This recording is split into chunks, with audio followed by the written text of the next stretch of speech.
बच्चों, good morning student 11th class. आप सब कैसे हैं? आई होप अच्छे होंगे।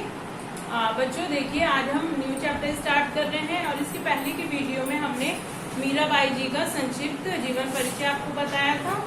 अब ये देखिए, हमारी किताब है आरओ, क्लास 11 की है और इसका हमको चैप्टर पढ़ाना है मीराबाई के पद, जिसमें से आज हम ये आपको पहला पैराग्राफ बताएंगे। तो मीराबाई जी के बारे में हमने बता दिया था। अब देखिए, आज हम ये पढ़ते हैं स्टैंजा। इसमें क्या कह रहे हैं लेखक कि मेरे तो गिरधर गोपाल दूसरो न कोई। ये लाइन जो है बहुत प्रचलित है, सभी बच्चे सुने होंगे। देखिए, अब इसमें जो हमारी कवित्री है ना, लेखिका, वो क्या कह रही है, यानी मीराबाई जी की कहती है कि मेरे तो गिरधर गोपाल दूसरो न कोई। गिरधर यानी गिर मतलब होता है पर्वत और धर मतलब होता है धारण करने वाला। यानी मेरा तो कौन है? गिरधर। गोपाल किसको कहते हैं? गोपाल यानी गाय चराने वाला। दूसरे रूप में श्री कृष्ण का भी ये नाम है। तो मेरे तो गिरधर गोपाल यानी मेरे क्या है? गिरधर गोपाल ही, अर्थात श्री कृष्ण ही सब कुछ है, वही मेरे सर्वस्व है। यानी प्रारंभ भी वही है और अंत भी है वही, और दूसरों न कोई, अर्थात उनके सिवा या उनके अतिरिक्त दूसरा कोई नहीं है।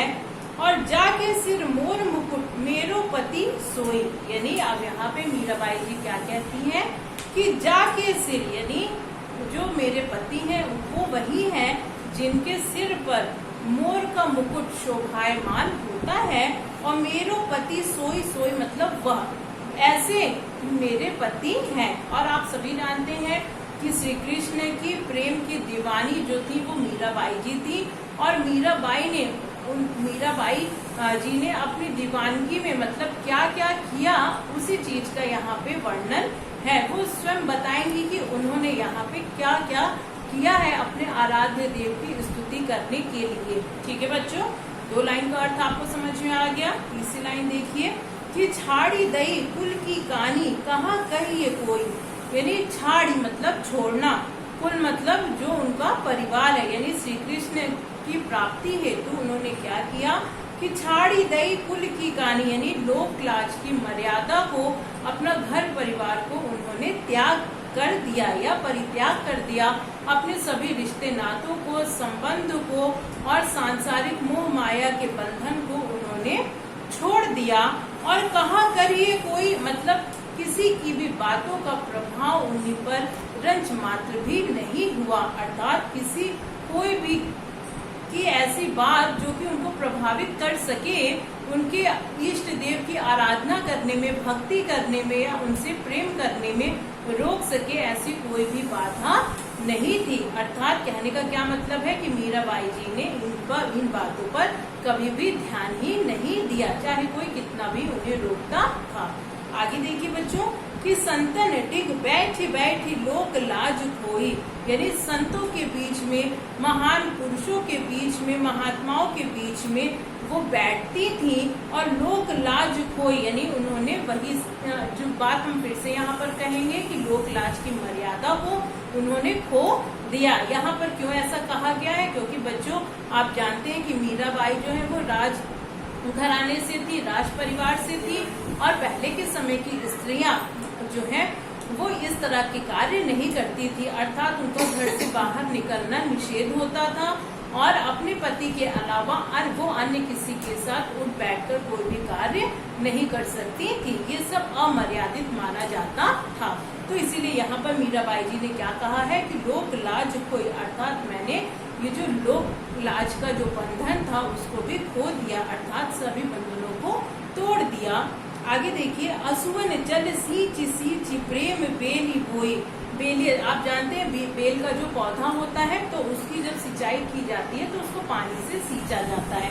अब यहाँ पे जो मीराबाई है वो क्या कह रही है कि असुवन जल सींची सींची। असुवन मतलब अपने अश्रु की धारा से, जो उनका आंसू रूपी जल था उससे उन्होंने प्रेम बेली बोई। उन्होंने प्रेम रूपी बेल को बोया, अर्थात श्री कृष्ण की जो प्रेम की भक्ति है उसको उन्होंने किससे बोया है? किससे मतलब सिंचित किया है? अपने अश्रुओं की धारा से। यहाँ पे अश्रु क्यों कहा जा रहा है? क्योंकि श्री कृष्ण से जो उनका विरह अवस्था हो गया था, विरह अवस्था मतलब कि वो श्री कृष्ण को जो प्राप्त नहीं कर पाई थी, उनकी विरह की अग्नि में जो वो व्याकुल थी, तो उस विरह अवस्था को, वेदना को वो यहाँ पर बताते हुए कह रही है कि मैंने अपने आंसुओं के जल से श्री कृष्ण के प्रेम रूपी भक्ति की सिंचाई की है, और अब तक बेली फैली गई आनंद फल हुई। मतलब जब बेल का जो पौधा है जब वो बड़ा हो जाता है तो उस पे फल फूल लगाते हैं। तो इसी प्रकार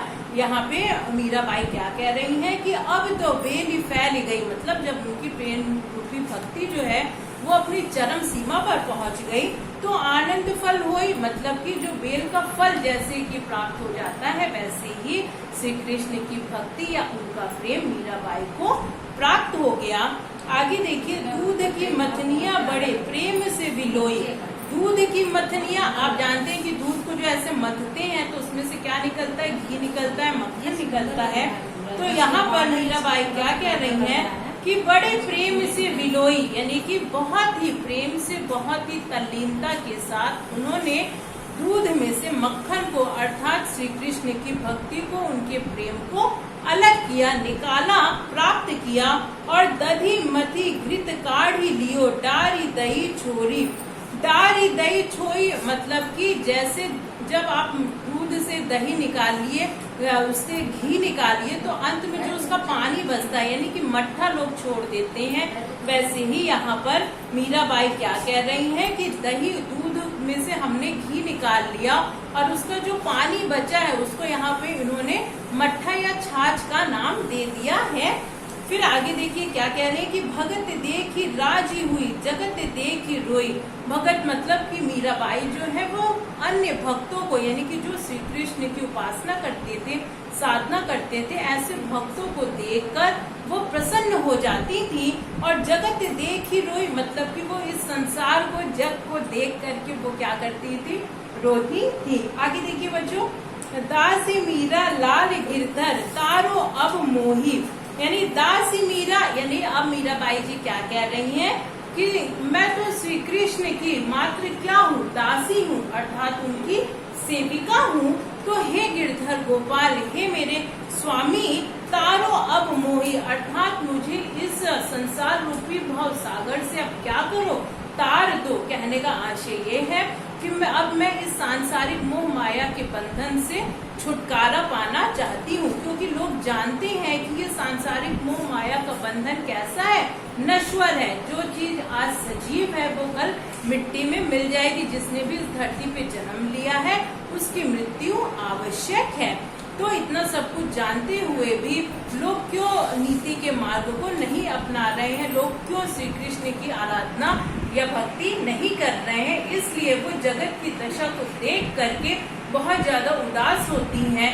और वहीं दूसरी तरफ श्री कृष्ण की उपासना को या उनके भक्तों को देखकर वो प्रसन्नचित्त हो जाती हैं और अपनी अंतिम पंक्तियों में वो यही विनय अनुनय करती हैं कि हे गिरधर गोपाल, हे मेरे स्वामी, मुझे इस सांसारिक मोह माया के बंधन से अब क्या करो, छुटकारा दे दो, अर्थात मुझे मुक्त कर दो। तो बच्चों, इस प्रकार से ये आपका पहला अवतरण यहीं पर समाप्त होता है और नेक्स्ट अवतरण या नेक्स्ट स्टैंजा के लिए हम अपने नेक्स्ट वीडियो में मिलेंगे।